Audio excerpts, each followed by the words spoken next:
미술에서 희소성의 가치를 어떻게 보시나요? 유일성. 작품 하나. 뭐 많은 이야기들이 떠오르는데요. 아까 얘기했었던 뭐 시장 미술도 그렇고, 그다음에 작년에 가장 화두가 됐던 NFT도 마찬가지고. 네, NFT. 네. 예, 그게 올해 들어서 부쩍 NFT 얘기가 줄어드는 게 2차 시장이 형성이 안 되고 있거든요. 2차 시장. 저는 그 시장이 더 커지고 있다고 막연하게 생각을 했는데 작년에 물 밀듯이 아무나 막 어느 정도냐면 NFT에 대한 그 개념이 너무 확대를 해가지고 디카로 찍은 거 다 막 올리고 막 그랬었어요. 엄밀하게 넓은 의미에서는 유일하죠. 그 디카로 찍은 게. 근데 그런 게 아니었었는데 NFT의 진짜 시장은 그런 게 아니었었는데 영화라든가 다큐라든가 뭐 이런 거에서부터 어떤 창작물들 이런 것들이었었는데 일반 사람들이 막 디카로 찍은 것도 올리고 뭐 막 난리가 나가지고 그 거래소가 어마어마하게 팽창이 됐어요. 그리고 우리나라 작가들이나 우리나라에서 오해한 게 작품을 디지털로 찍으면 NFT라고 뭐 사실 넓은 의미에서는 맞는 말이지만 실제 NFT 시장하고는 조금 동떨어지는 거거든요. 저작권도 아니고 NFT는 그 디지털화되는 걸 파는 거잖아요. 네. 근데 작가들한테 작품 찍어서 올리면 이거 다 된다 뭐 이런 식으로 해가지고. 그러면 어떻게 좀 정리를 해볼 수 있을까요? 근데 그 거래소라든가 플랫폼 역할 같은 데서는 네. 엄밀하게 올리는 것을 막을 수 있는 건 아니니까 어마어마하게 올라갔죠. 어마어마하게 올라갔고. 지 작가님은 저도 사실 잘 모르겠어서 NFT라는 건 조금 다른 영역의 어떤 미술 행위를 디지털 작업들, 네. 예를 들어서 뭐 컴퓨터 그래픽이라든가 그다음에 이런 영상이라든가 이런 것들이 큼지막하게 그 NFT에 들어가는 건데 그냥 이런 작품을 찍어서 이걸 그냥 뭐 확대돼가지고 아날로그 작품을 사진으로 찍으면 그것도 엄밀하게 디지털이죠. 사진 그렇죠. 자체는. 네.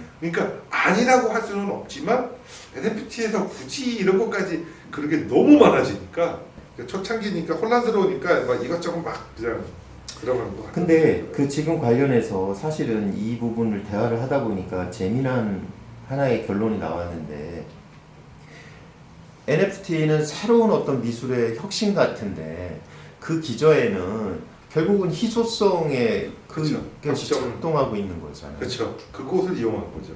네. 그것을 인정하는 게 바로 NFT. 약간 좀 저는 거기서 아이러니 같은 게 느껴져요. 그럼 결국 NFT라는 건 예술적 어떤 변화, 혁신이라기보다는 그냥 시장의 확대예요. 미술 시장의 확대. 네, 확대. 저 그렇게 생각해요.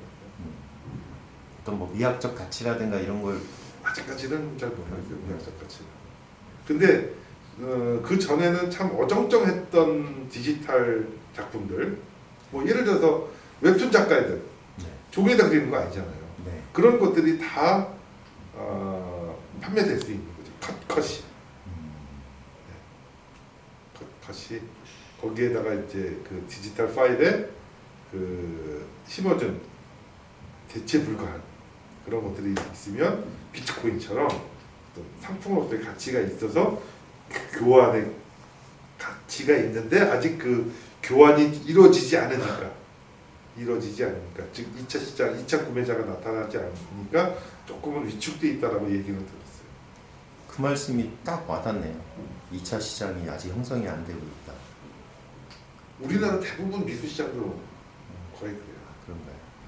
이 얘기를 그러면 지 작가님 개인부터 다시 얘기를 해보자면 지 작가님한테 작품의 희소성은 중요한가요? 또 당연히 그렇죠. 왜냐하면 제 작업은 굉장히 단순하거든요. 아주 심플해가지고 그게 그거 같아요. 다들 어떻게 저렇게 또 날로 먹냐고 하는데 점 같고 막 이러니까 네. 그거 하나로 뻗치는 거죠. 희소성을. 그러니까 지 작가님 작업은 일단 형태적으로 볼 때 희소성이 굉장히 그렇죠. 들어갈 수밖에 없는 작업이란 말이에요. 네, 맞아요. 중요시한다. 그렇죠. 그거 없으면은 근데 그 희소성을 굉장히 중요시하지 않거나 굉장히 왜 부정하는 작가들도 있을 수 있죠. 꽤 있잖아요. 네. 있을 수 있죠. 미술에서 희소성의 가치, 그 현재 전통적인 가치라고 얘기해도 되고 이런 거는 앞으로 어떻게 변화할 거라고 보세요?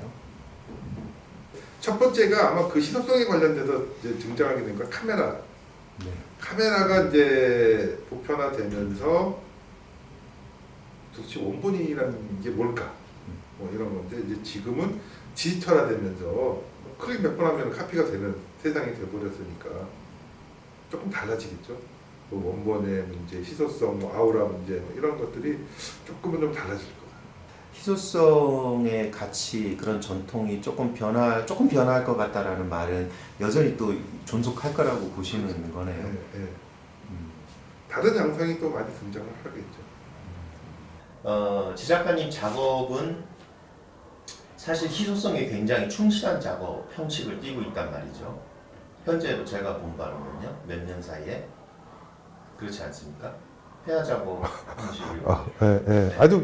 아주 근원으로 돌아갔죠. 네. 그냥 종이에 먹으로만 그러니까요. 작업하는. 근데 그게 전형적인 그 기존의 희소성이 유지되는 미술 작품의 형태를 딱 지키는 거잖아요. 그럼 아니 지금 이제 한 번도 그런 생각을 해본 적이 없는데, 네. 또 그렇지 않습니까? 네. 근데 우리가 저번에 얘기할 때 그 미술 작품에서 희소성은 그다지 뭐 중요하지 않다. 지금은 많이 네. 라는 희석이 됐죠. 네, 네. 쪽으로 얘기를 하셨고.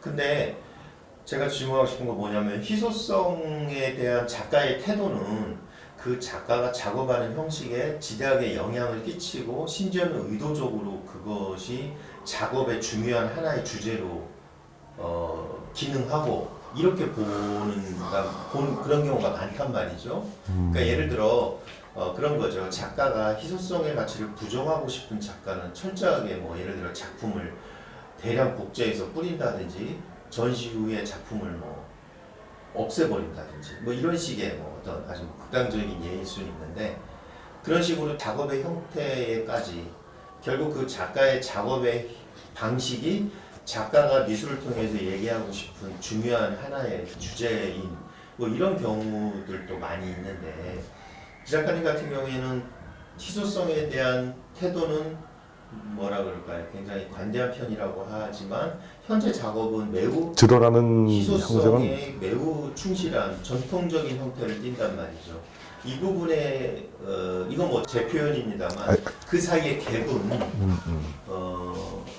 뭐라 그럴까요? 이걸 어떻게 이해해야 될까요? 아니죠. 근데 아니 저도 그런 고민을 해봤지만 이 나이 되니까 조금 모순된 것도 꽤 많이 있을 수 있고 관성도 있고, 그래서 그렇게 크게 생각하지 않은 경우도 꽤 많았던 것 같아요. 그러니까 모순적인 상황이 분명히 있을 수 있다라는 생각이 들더라고요. 그러니까 내가 어떻게 생각했다고 해서 나의 삶의 형태가 반드시 그렇게 이렇게 살아가지는 힘들지 않을까 그런 생각을 많이 하는 거죠. 물론 머리 굴려서 이렇게 피아에다 가른 것처럼 이렇게 들릴 수도 있는데 그 모순적인 삶이 오히려 더 정상이지 않을까 뭐 그런 생각도 갖는 거죠. 딱딱 그렇게 맞춰서 사는 것이 아니라. 그리고 희소성 얘기하니까 다른 이유는 없고 그림이 쌓이는 게 너무 싫었어요. 잘 나가는 작가들도 수장고에 그림이 얼마나 많은지 몰라요. 어마어마해요. 왜 싫었는지 모르겠는데 아무튼 뭐 저는 그게 싫어가지고 적당한 시기가 돼서 만약에 이게 유통이 안 되고 이렇게 쌓일 것 같다. 화선지잖아요. 아주 패기가 수월하거든요. 어렸을 때 봤던 이문열의 금시조라는 그 소설 같이 뭐 그렇게 뭐 원대한 꿈은 아니지만 저는 개인적으로 이렇게 쌓이는 것 자체가 민폐 같다라는 생각도 들고 해서 꼭 희소성이 이걸 추구하는 것이 아니라 그냥 없애버려요.